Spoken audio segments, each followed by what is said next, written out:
Pada kesempatan kali ini, kami akan membahas tentang awal mula keberadaan suku Jawa di negara Republik Suriname.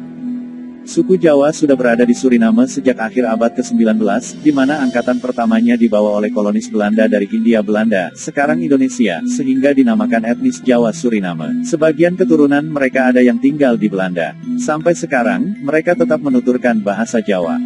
Jauh sebelum pemerintah Republik Indonesia mengirimkan tenaga kerja Indonesia ke luar negeri, pemerintah kerajaan Belanda sejak tahun 1890 sampai tahun 1939 telah mengirimkan 32.956 orang tenaga kerja asal Pulau Jawa ke Suriname. Kedudukan Suriname dan Indonesia pada waktu itu adalah sama-sama negara jajahan di bawah pemerintah kerajaan Belanda. Maksud dan tujuan pengiriman tenaga kerja itu adalah untuk menambah kekurangan tenaga kerja di beberapa perkebunan yang ada di Suriname. Kekurangan tenaga kerja itu sendiri adalah akibat dihapus dan dibebaskannya sistem perbudakan pada tanggal 1 Juli tahun 1863. Dampaknya, banyak perkebunan tidak terurus, sehingga terlantar.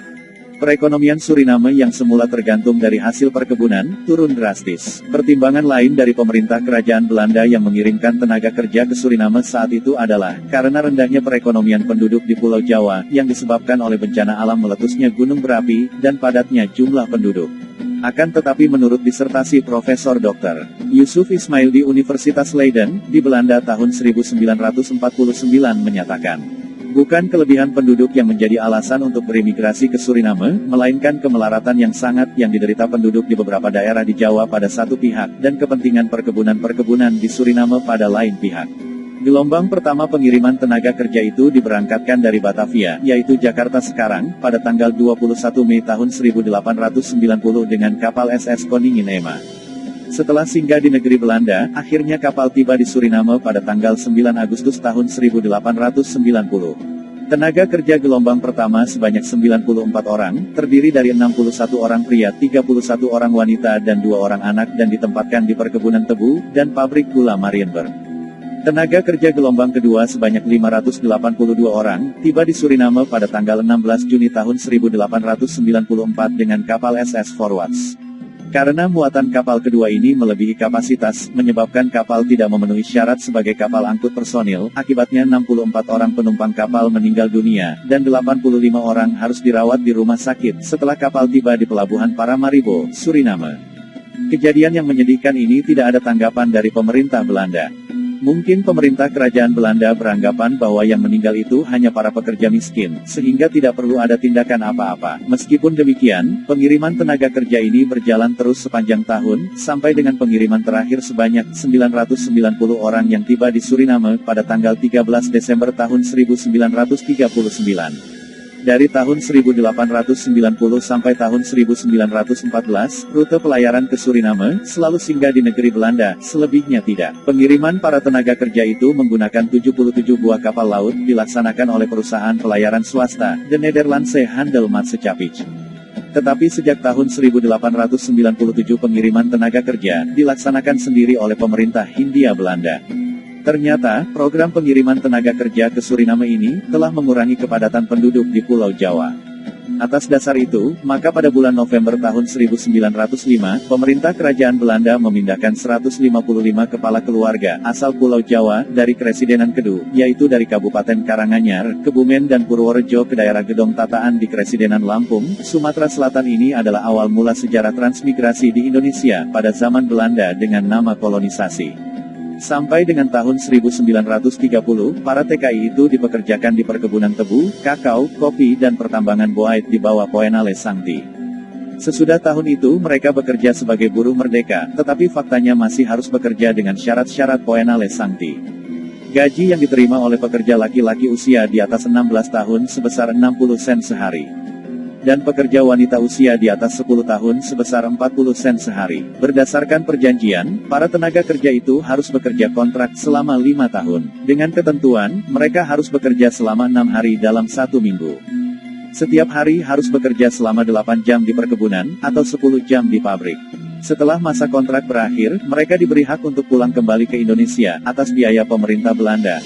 Menurut catatan, antara tahun 1890 dan 1939 sebanyak 8.130 orang TKI telah menggunakan haknya kembali ke Indonesia.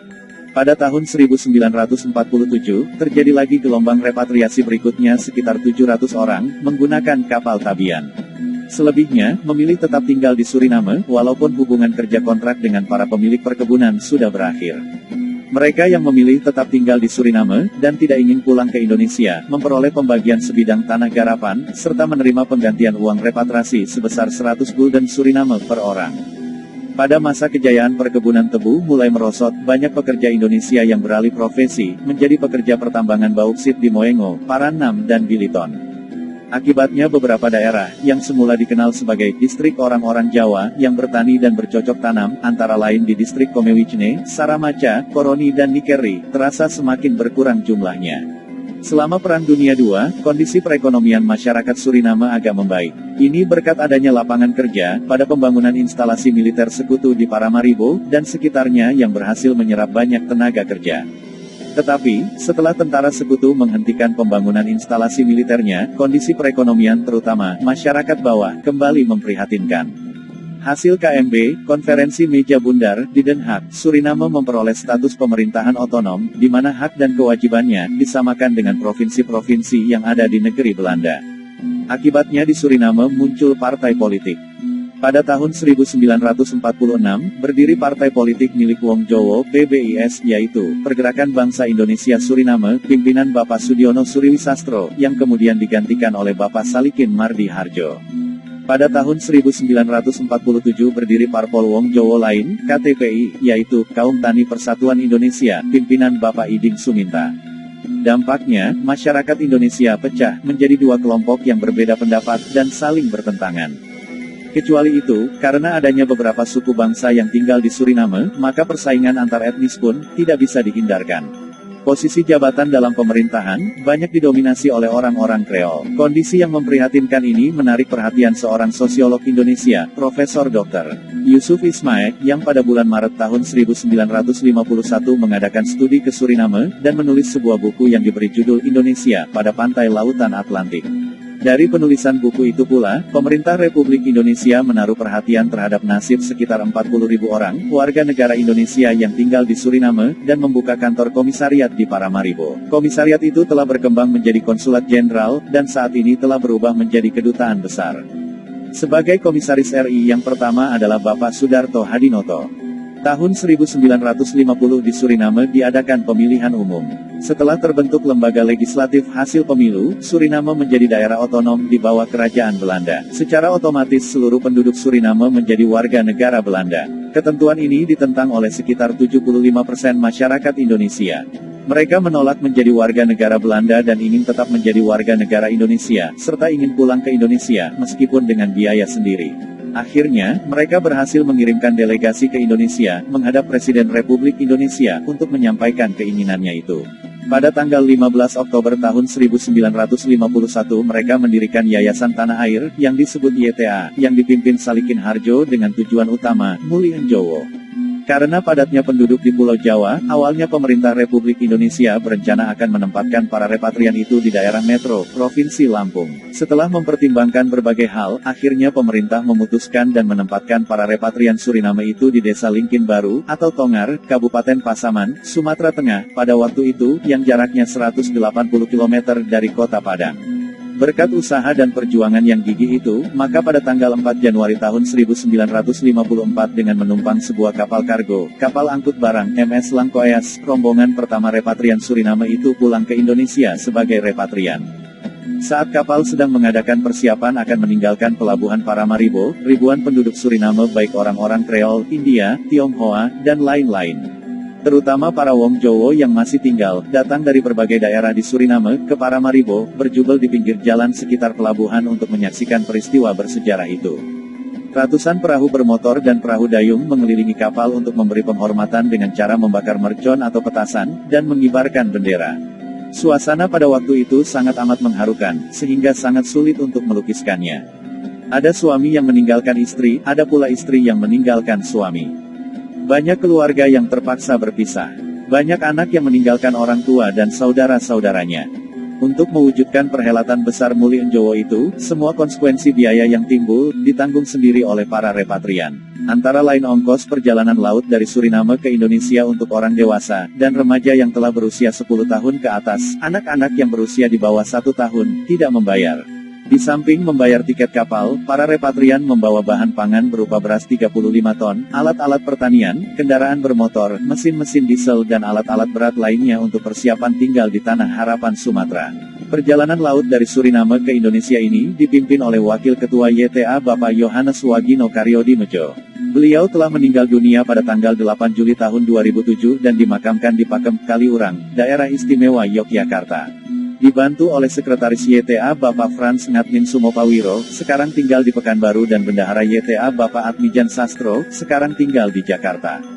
Sesuai rencana rombongan pertama ini akan diikuti oleh rombongan kedua, ketiga dan seterusnya. Sebagai akibat putusnya hubungan diplomatik antara pemerintah Indonesia dan pemerintah Belanda masalah Irian Barat, maka rombongan kedua dan seterusnya batal pulang ke Indonesia.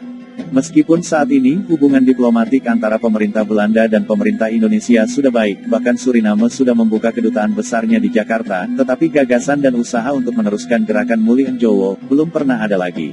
Menjelang kemerdekaan Suriname tahun 1975, telah terjadi eksodus secara besar-besaran. Sekitar 150.000 orang penduduk Suriname termasuk beberapa orang Indonesia telah pindah ke negeri Belanda. Sekitar 150 orang Indonesia pindah ke Guyana Prancis, sebuah negara jajahan Prancis yang lokasinya tepat di sebelah timur Suriname. Hal ini disebabkan oleh penindasan politis yang dilakukan oleh golongan Kreole dan ketegangan hubungan antar etnis sejak kampanye pemilihan umum tahun 1973.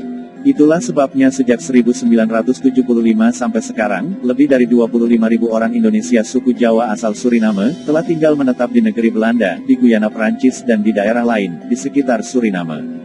Sejak Suriname merdeka pada tanggal 25 November tahun 1975, telah muncul beberapa partai politik yang berbau Indonesia.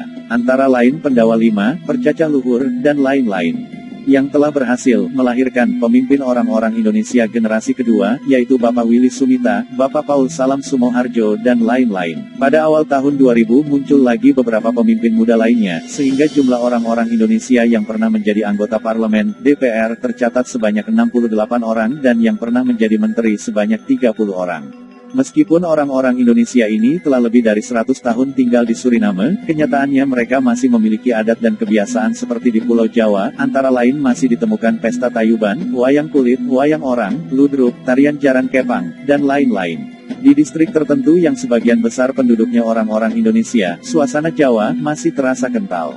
Sayangnya, bahasa Indonesia belum dimengerti, karena memang belum diajarkan secara intensif. Bahasa Jawa Ngoko masih digunakan terutama oleh para orang tua dan kalangan terbatas, khususnya di distrik orang-orang Jawa. Ini menunjukkan bahwa kehidupan beragama, berpolitik, kondisi perekonomian, sosial dan kebudayaan orang-orang Indonesia di Suriname telah jauh lebih baik. Banyak di antara mereka yang berkunjung ke Indonesia untuk menelusuri sanak familinya maupun keperluan lainnya.